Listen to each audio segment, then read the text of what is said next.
Doing this is insanely powerful. It will radically change how your first calls go. And for me, it's absolutely revolutionized how many times I've won business from the first call. In this video, I'll be taking you through the 5 steps that you need to take your client through on that first call to ensure you'll win the business. Now, on my last video about nailing the first call, I explained how I articulate my process. And I honestly do believe that this is about 80% of the reason why a first call can go well. So if you're interested to watch that video first, there's a card in the corner. But this video is now really about the overall process. What are all the different things that you need to say from start to finish to really perfect that first call? Now, the way to perfect the first call is really to ensure that you're taking the client step by step through a certain sequence of conversations and topics. Often, clients like to skip ahead and start to talk about what color they want the brand to be or the specifics of what they need. And what you need to do on the first call is say to the client, I want to talk to you about that and we'll get to those topics. But first of all, I'd like to ask you a few questions about your business. And then you go from there. And by doing that, you're basically showcasing to the client that you are an expert, that you have confidence, and that you're able to credibly take them through the step-by-step process that's going to allow for the call to be as productive as possible. So here are the 5 steps that you need to take the client through to really perfect the first call and make sure that you win that business. Step 1 is what I call the chit chat. It's quite simple. All you need to do here is just basically have a conversation with the client about what they're up to, how their day's going, or if you're working remotely, whereabouts they are in the world or where you are, and just get to know them a little bit, okay? Because at the end of the day, this is a human relationship and it's good to get to know them. It's good to form some sort of relationship at the beginning, and just having a quick chat that lasts a few minutes about what you're up to and how things are can really just get people warmed up and feeling a bit more comfortable to kind of break the ice. This is actually surprisingly important to do, and I think it's a big mistake to just jump into talking straight about business. It makes it feel way more transactional, and I think you lose that kind of human touch that's really important in a relationship. The second step is where you start to diagnose the client as if you're almost like a doctor. It's what I call the 1 what and 3 whys. And fundamentally, this is where you're going to ask them a variety of questions that verify that they are the right client for you.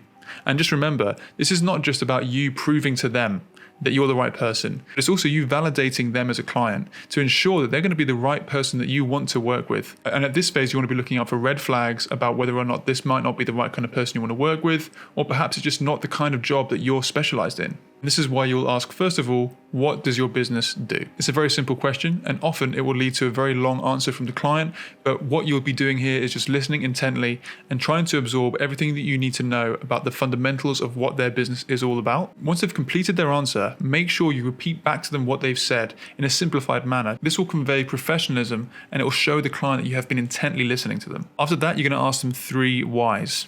Why me? Why this, and why now? Why me is basically, why did you come to me? What was it about my work or what was it about my offering that made me stand out? This will basically make sure that you're the right person for the job, because they might come to you and say, well, we wanted to come to you because we really wanted some 3D animations. And if you don't do those, then it's really important for you to know about that early on. Then you'll ask, why this? Why this project? Why this logo, for example? Is the logo really the thing that's going to resolve their business problems? So they might tell you, well, yeah, we want a new logo because we really felt like our overall brand image needed an update and it's a bit dated. You might see that the issue with that is that actually perhaps it's not just the logo that they need updating, but actually a total brand identity overhaul that's required. So again, you're diagnosing the issue and listening to what they're trying to say and trying to understand what is the real solution to their fundamental business problems. And finally, you'll ask, why now? And this can be really interesting to discover, what is it about this very moment that made you decide to come to me to talk about doing this rebrand or website design or so on? And the answer you can get from this is often quite interesting. Perhaps they've recently had funding, or perhaps they've been having some difficulties with their business. Maybe they're seeing competitors start to take them over. This is really insightful and again can really inform your decision making later on down the line. Once you've asked all these questions, diagnose the client and come to the conclusion that you are definitely the best person for the job, this is where you're going to jump into stage 3, the process breakdown. This is what I dedicated the entire last video to. So again, if you haven't seen that, you should definitely go and watch that because I go fully into the detail here. This is, I would argue, the most important part of the call, and it's really essential that you get this right. Basically what you say to the client is, thank you for telling me about your business.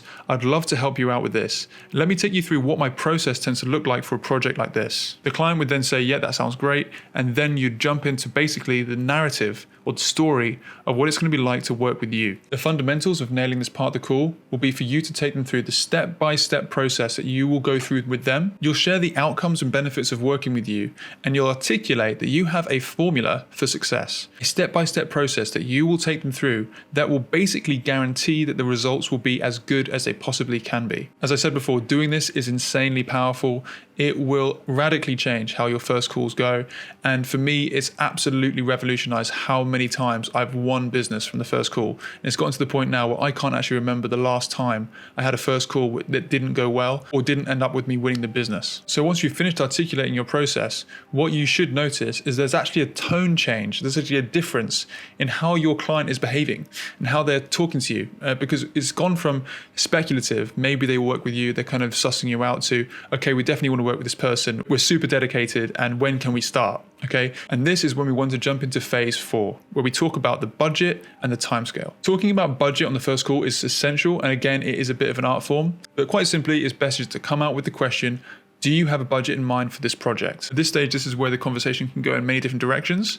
A small percentage of clients will say, yes, we actually do have a budget in mind. It's a specific number and they'll just give it to you. That can be quite helpful. But most of the time they would say, well, actually, we're not sure and we're hoping that you could give us an example of how much this kind of project would usually cost. Now, this is the point I would warn you not to state a specific price, and don't box yourself into a specific number at this stage. What you should do instead is state a range of costs that the project could theoretically cost, because at this stage you probably don't have all the information you really need to make a final quote on the cost. So the best thing you can do when stating your theoretical range of costs is to state a high price first and then the lowest price second. Starting with the high price kind of pins their expectations and makes them think, wow, that's a really high number. And then whatever number comes afterwards will feel a lot more reasonable. So it's a little bit of a psychological trick to help you up the prices. So what you can say, for example, a project of this sort can often range from 50,000 down to 7,000. And there's a really wide range because the complexity of the project can range so much. For example, if we did a website, it could be a multi-page website with all the bells and whistles, animations, transitions, graphics, and so on. Or we could just do a simple one-page website that's basically just text and a contact form. And so this range of complexity would have a direct effect on the cost of the project. So it would be really helpful if you could give me some indication of where you sit on that range so that we can figure out the scope of the project. So at this stage, the clients tend to go off in 3 different directions. One group of clients will basically say, look, those prices are going to be too high for us. We were expecting a budget below that, so I don't think this is going to work. In which case I would just say to them, okay, maybe there's someone I can recommend for you that might be more suitable for this kind of project. The second group of clients will actually give you a number and say, yeah, actually, it's going to be somewhere in that range, and I think it's going to be around here, and that will give you that number to work with. And then the final group of clients will basically say, we still don't know, we need to do some thinking. And in that case, I would say to them, I'll come back to you with an email that will give you a few different pricing options for you to choose from. And I'll use price anchoring there, which I'll talk about in another video. And finally, you'll discuss timescale, where you basically ask them when they need this project done by. You can then negotiate and discuss whether that's feasible for you. And then the final phase is the next steps. And basically, this is where you should take the wheel and recap what has been discussed in the call and tell them what the next steps will be. You'll probably say something like, I'll send you a follow-up email to this to give you some options and pricing. And if you do want to go ahead, what we can do is get started with the brand strategy workshop. And I'll send you the initial 50% invoice to get things started. You'll ask them, how does that sound? They'll say that sounds good. And then you'll send them that follow-up email to get things started. And that's it. Those are the 5 steps you need to make sure you take your client through on the first call. And it's really important that if the client does skip ahead, you just say to them that you'd like to ask them a few questions before we get into those topics. And it can be really helpful to just write down the list of 5 steps in front of you when you're on the first call. So you can glance down and see, okay, at what stage in the 5 steps am I at now? Have I said the things I need to say before jumping into this conversation? If you do that, your professionalism is going to go through the roof and you'll start to see a lot of success with your first calls. Now, I've actually just finished producing the Freedom Roadmap, a free step-by-step guide to successfully running your dream one-person remote design business, so you can live where you want and how you want. If you'd like to download it and discover where you are along the journey to freedom, then check out the link in the description. If this video was helpful, then I would really appreciate a like. Make sure to subscribe to this channel if you haven't already, and I'll catch you in the next one.